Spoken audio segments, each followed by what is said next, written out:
예수 그리스도의 종이요 야고보의 형제인 유다는 부르심을 받은 자, 곧 하나님 아버지 안에서 사랑을 얻고 예수 그리스도를 위하여 지키심을 받은 자들에게 편지하노라.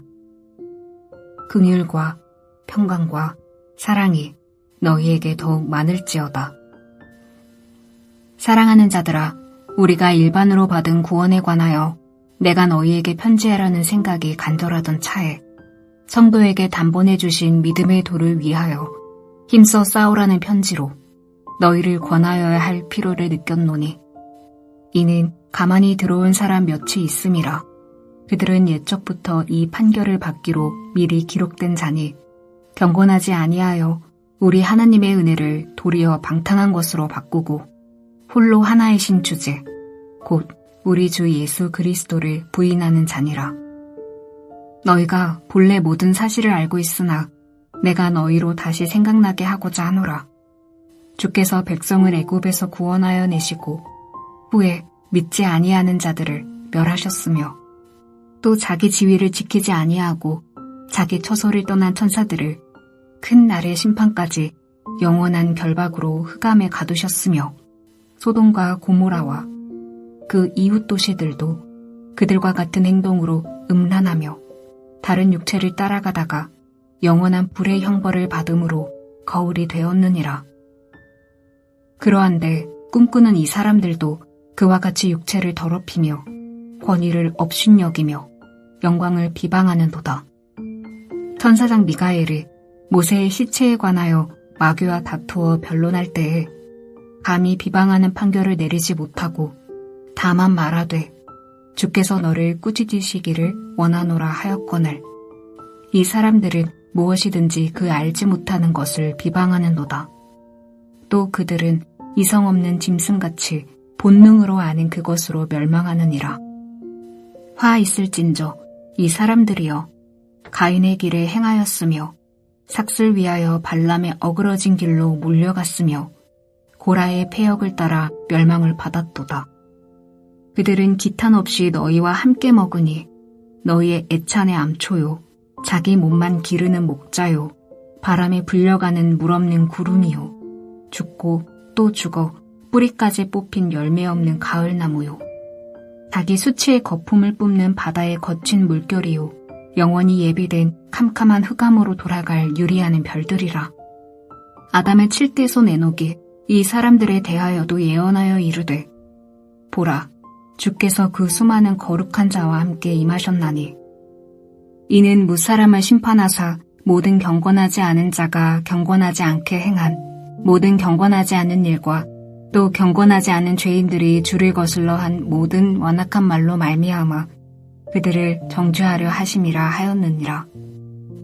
이 사람들은 원망하는 자며 불만을 토하는 자며 그 정욕대로 행하는 자라. 그 입으로 자랑하는 말을 하며 이익을 위하여 아첨하느니라.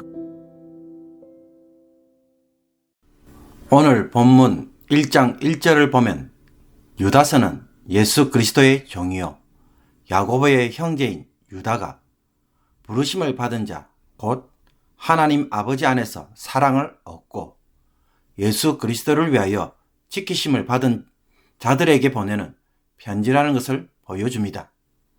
그렇다면 이 유다는 누구일까요? 여러 논쟁이 있지만 교회 전통으로 볼 때 유다는 예수님의 형제로 보는 것이 아직도 유효합니다. 그 이유는 유다가 자신을 야고보의 형제라고 말하고 있기 때문입니다. 예수님에게는 야고보, 요셉, 시몬, 유다라는 네 형제들과 누이들이 있었습니다. 이들은 처음에는 예수님을 믿지 않는 자들이었지만 부활 이후에 예수님의 제자로 따랐습니다. 사도행전을 보면 훗날 야고보는 예루살렘 교회의 지도자로 활동하는 것을 보여줍니다. 이 편지를 받는 수신자들은 부르심을 받은 자, 곧 하나님 아버지 안에서 사랑을 얻고 예수 그리스도를 위하여 지키심을 받은 자들로서 이들이 구체적으로 누구를 지칭하는지 정확하게 알 수는 없습니다. 그러나 유다와 편지를 받은 수신자들처럼 성도는 이 세상에서 주어진 신분으로 사는 자들이 아니라 하나님 나라 안에서 새롭게 맺어진 관계로 살아가는 자들입니다. 유다는 예수님의 형제라고 소개하기보다는 예수님의 종으로 자기를 표현합니다. 이것이 더 중요하다는 것입니다. 유다서를 읽는 성도도 마찬가지입니다. 그들은 부르심을 받은 자이며 하나님의 사랑과 그리스도의 보호 아래 살아가는 자들로 정의됩니다. 이 삶을 살기 위해 오늘을 살아가는 것입니다. 그러므로 성도가 매일 하나님께 간구해야 하는 것이 무엇이겠습니까?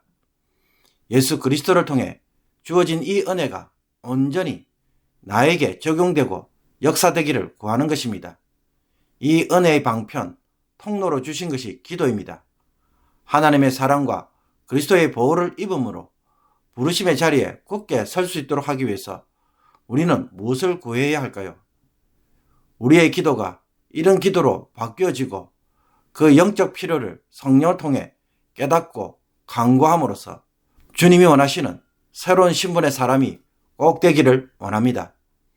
유다서를 쓴 목적은 3절과 4절에 나와 있습니다. 처음에 편지를 쓰려고 했을 때 유다는 우리가 일반으로 받은 구원, 즉 유다와 함께 공유하고 있던 구원에 대하여 쓰려고 생각하고 있었습니다. 그러나 교회 안에 몰래 숨어 들어온 거짓 교사들이 활개를 치며 가르치는 것을 보고는 성도에게 단번에 주신 믿음의 도를 지키기 위해 힘써 싸울 것을 권면하기 위해 유다서를 기록하게 되었다고 말합니다. 유다는 이 거짓 교사들에 대하여 그들은 심판을 받기로 이미 기록된 자들로서 경건하지 못한 자들이며 하나님의 은혜를 방탕한 것으로 만들고 예수 그리스도를 부인하는 자들이라고 소개하고 있습니다. 이런 거짓 교사들에 대하여 5절부터 16절까지는 하나님의 확실한 심판이 있을 것이라고 유다는 단호하게 말합니다. 그러니 심판받을 자들을 따라가서 함께 심판받는 일을 하지 말라는 것입니다.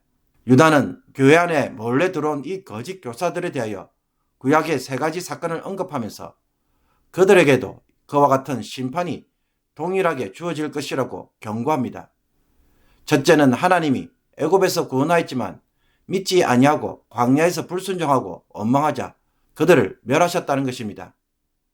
둘째는 자기 지위와 처소를 떠난 천사들에 대하여 하나님은 큰 날의 심판까지 영원한 결박으로 흑암에 가두셨다는 것이고, 셋째는 음란과 다른 육체를 따라간 소돔과 고모라와 그 이웃 도시들에게 대하여 영원한 불의 형벌을 내리셨다는 것입니다. 거짓 교사들 역시 꿈을 꾸면서 육체를 더럽히고 권위를 업신여기며 영광을 비방하는 일을 하고 있기에 이와 같이 멸망할 것이라고 유다는 말합니다.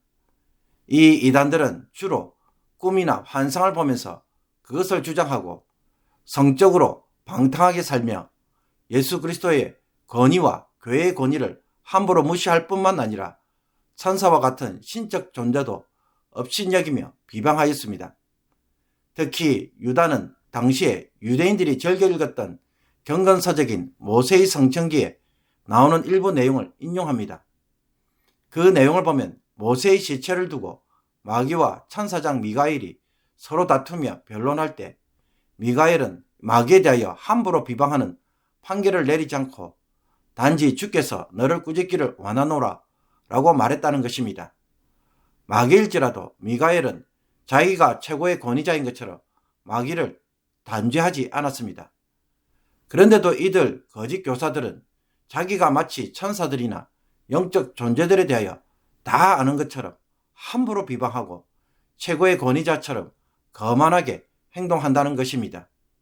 그들은 아무것도 모르면서 비방하는 자들이고 이성 없이 본능으로만 이해하기 때문에 결국 그것으로 멸망할 것이라고 말하고 있습니다. 그러므로 그들은 구약에 나오는 가인과 발람과 호라처럼 멸망할 것을 선언합니다. 거짓 교사들은 아무런 꺼리낌 없이 교회 성찬에 참여했는데 이들은 교회를 침몰시킬 암초요 자신들의 몸만 기르는 목자였습니다. 유다가 보기에 그들은 바람에 날려가는 물 없는 구름처럼 열매 없는 가을나무처럼 거품을 내뿜는 바다의 거친 물결처럼 영원한 흑암으로 돌아가는 별들과 같은 헛된 자들이었습니다. 유다는 14절에서 16절까지 이런 거짓 교사, 이단들에 대하여 에녹의 예언을 인용하면서 마무리합니다. 유다가 인용한 에녹서 역시 당시에 유대인들이 경건서적으로 널리 읽었던 책입니다. 유다는 에녹서 1장 9절의 말씀을 인용하면서 거짓 교사들의 불경건함 때문에 그들 역시 심판을 받게 될 것이라고 말합니다. 이들의 불경건함은 16절에 나와 있습니다.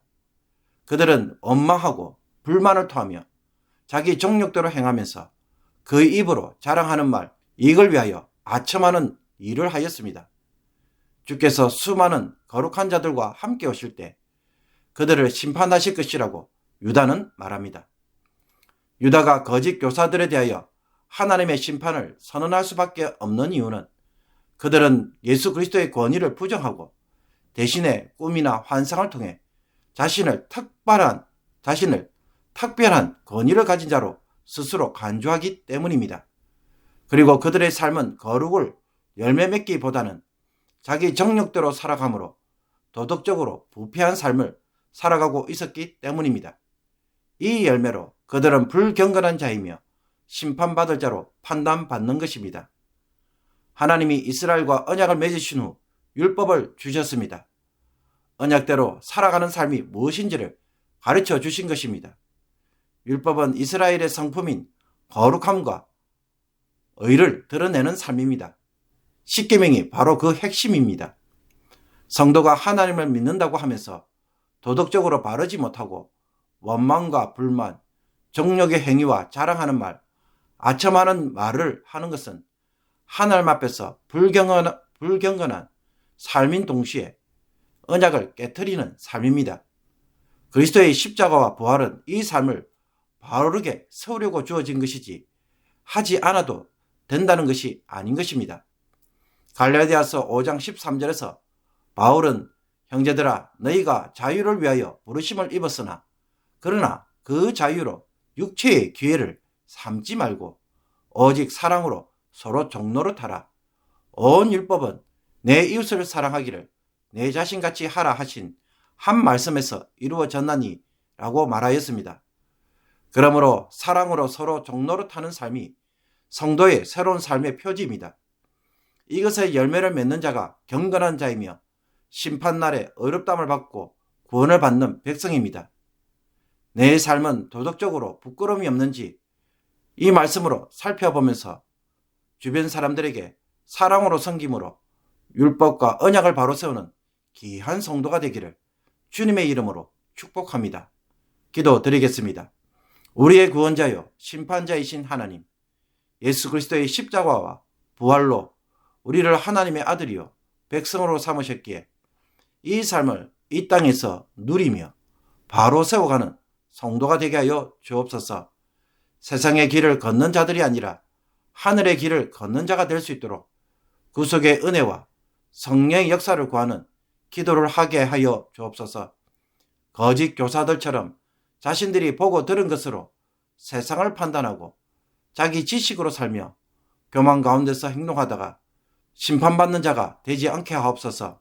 우리 안에 방치된 불경건한 모습이 무엇인지 오늘 깨닫게 하여 주셔서 육체에 져서 육체대로 살지 않고 사랑으로 섬기는 삶을 통해 하나님 나라의 삶의 질서를 가정과 교회와 직장에 다시 세워가는 신실한 주의 종들이 되게 하여 주옵소서.